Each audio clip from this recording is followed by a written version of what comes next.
சென்னை மாநகராட்சியில் நடப்பு நிதியாண்டிற்கான சொத்து வரி செலுத்த இன்றை கடைசி நாள். இன்றைக்குள் சொத்து வரி செலுத்த தவறும் நபர்கள் அபராத தொகையுடன் வரி செலுத்த நேரிடும் என சென்னை மாநகராட்சி தெரிவித்துள்ளது. மேலும் சொத்து வரி நிலுவை வைத்துள்ள கடைகளுக்கு முன்பு நோட்டீஸ் ஒட்டிய சென்னை மாநகராட்சி, நோட்டீஸ் ஒட்டியும் சொத்து வரி செலுத்தாத கடைகளை ஜப்தி செய்ய நடவடிக்கை எடுக்கப்படும் என எச்சரிக்கை விடுத்துள்ளது. இன்று ரம்ஜான் விடுமுறை என்றாலும் கூட மாநகராட்சி வருவாய்த்துறை செயல்படும் என்றும் QR கோட் மூலமாகவும் பணம் செலுத்தலாம் என சென்னை மாநகராட்சி தெரிவித்துள்ளது. மேலும் வரி செலுத்துவது குறித்து ஏதேனும் சந்தேகம் இருந்தால் 1913 என்ற உதவி எண்ணில் தொடர்பு கொள்ளலாம் என தெரிவிக்கப்பட்டுள்ளது. நடிகரும் தாவேகா தலைவருமான விஜய் உண்மைக்கு புறம்பாக ஒன்றிய அரசை விமர்சித்து பேசியதாக நடிகரும் பாஜக பிரமுகருமான சரத்குமார் கண்டனம் தெரிவித்துள்ளார். அவர் வெளியிட்டுள்ள அறிக்கையில், பிரதமர் குறித்து விஜய் எதிர்மறையாக பேசுவதற்கு முன்பாக உண்மையை படித்து ஆராய்ந்து பார்த்திருக்க வேண்டும் என தெரிவித்துள்ளார். சாதனை மனிதரான மோடியை சாதாரண மனிதராக எண்ணிக்கொண்டு கேலியாக பேசியிருப்பது கண்டிக்கத்தக்கது என்றும் சரத்குமார் குறிப்பிட்டுள்ளார். இனிவரும் காலங்களில் ஆக்கப்பூர்வமான நாகரிகமான அரசியலில் விஜய் ஈடுபட வேண்டும் என்றும் சரத்குமார் தனது அறிக்கையில் தெரிவித்துள்ளார். திருச்செந்தூர் சுப்பிரமணிய சுவாமி கோயிலில் நகைச்சுவை நடிகர் யோகி பாபு சாமி தரிசனம் செய்தார். தரிசனம் முடிந்து வெளியே வந்த அவரை பக்தர்கள் சூழ்ந்து கொண்டு புகைப்படம் எடுத்துக் கொண்டனர். சுமார் 1 மணி நேரம் கூட்டத்தையும் பொருட்படுத்தாது பக்தர்களின் செல்ஃபிக்கு யோகி பாபு போஸ் கொடுத்தார்.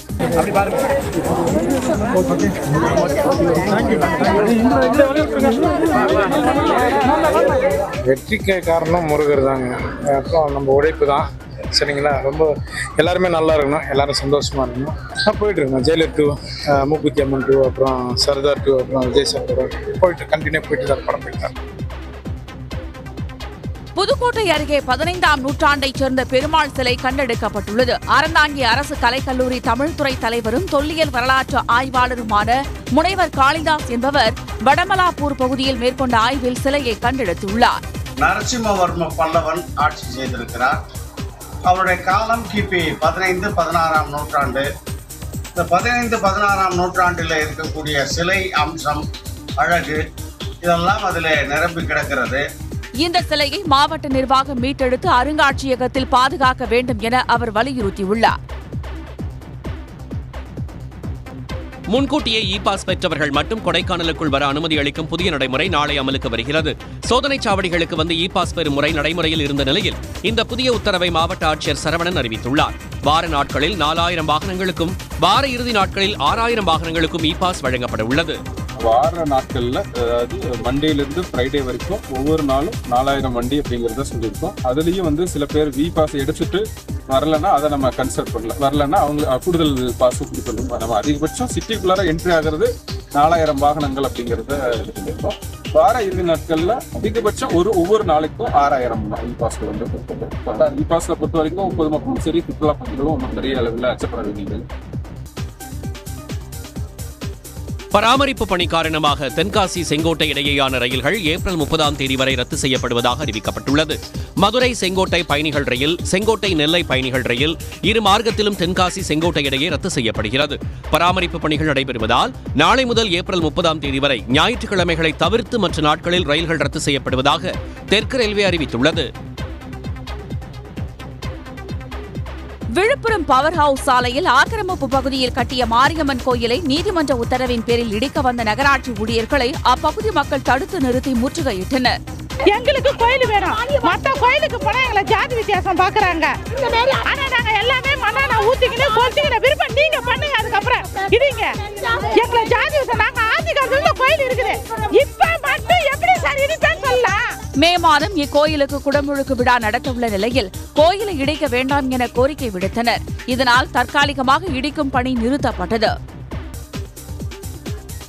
நீலகிரி மாவட்டம் கூடலூர் சட்டமன்ற தொகுதிக்குட்பட்ட பகுதியொன்றில் கணவரை பிரிந்து வாழ்ந்து வரும் 42 வயது பெண்ணுக்கு பாலியல் தொல்லை கொடுத்ததாக கூடலூர் கலால் மற்றும் மதுவிலக்கு பிரிவு கோட்ட அலுவலர் சித்தராஜ் கைது செய்யப்பட்டுள்ளார். பாலியல் சீண்டலுக்கு ஆளானதாக கூறப்படும் பெண் அளித்த புகாரின் பேரில் சித்தராஜிடம் கூடலூர் உட்கோட்ட நீதிபதி தலைமையில் விசாரணை மேற்கொண்டனர்.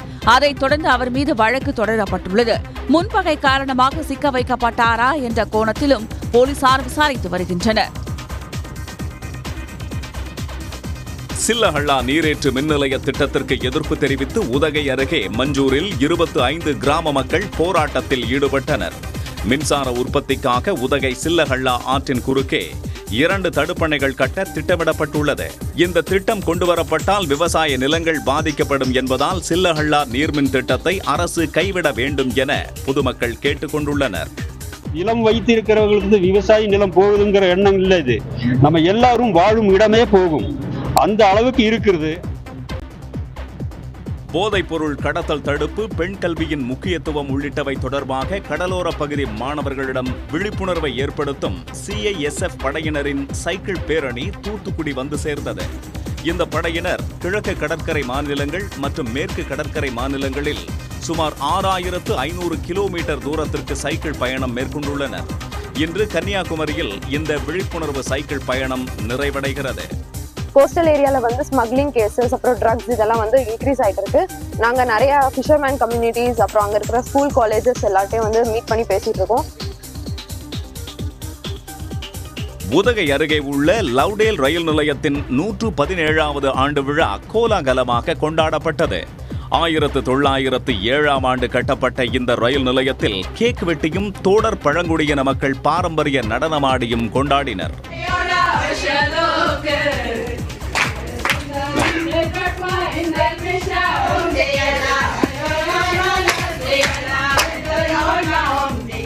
யுனெஸ்கோ அந்தஸ்து பெற்ற நீலகிரி மலை ரயில் நின்று செல்ல ஆங்கிலேயர் காலத்தில் ஆங்காங்கே ரயில் நிலையங்கள் அமைக்கப்பட்டன. அதில் ஒன்றுதான் இந்த லவ்டேல் ரயில் நிலையம். உதகை குந்தா வனச்சரகத்திற்கு உட்பட்ட பிகுலி ஹல்லாவில் வனத்துறையினர் ரோந்து சென்றபோது கடமானை வேட்டையாட வந்த கேரள கும்பலை பிடித்தனர். சந்தேகத்தின் பேரில் கேரள பதிவு எண் கொண்ட காரை சோதனை செய்தபோது அதில் ஒற்றை குழல் துப்பாக்கி, கத்தி உள்ளிட்ட ஆயுதங்களோடு கேரள மாநிலத்தைச் சேர்ந்த 4 பேர் இருப்பது தெரிய வந்தது. அவர்களை பிடிக்க போலீசார் முயன்றபோது அப்துல் அமீன் என்பவர் வைத்திருந்த துப்பாக்கி எதிர்பாராத விதமாக வெடித்து கார் கண்ணாடி சில்லு சில்லாக உடைந்தது. அவரை போலீஸ் விரட்டி பிடித்தனர். தப்பியோடிய 3 பேரை தேடி வருகின்றனர். தென்காசி மாவட்டம் சங்கரன் கோவில் நகர பாஜக தலைவர் நியமனத்திற்கு கட்சியில் மற்றொரு தரப்பினர் கடும் எதிர்ப்பு தெரிவித்தனர். தனியார் மண்டபத்தில் நடைபெற்ற கூட்டத்தில் நகர பாஜக தலைவர் அறிவிக்கப்பட்டார். இதற்கு கடும் எதிர்ப்பு தெரிவித்து 20க்கும் மேற்பட்டோர் வெளிநடப்பு செய்தனர்.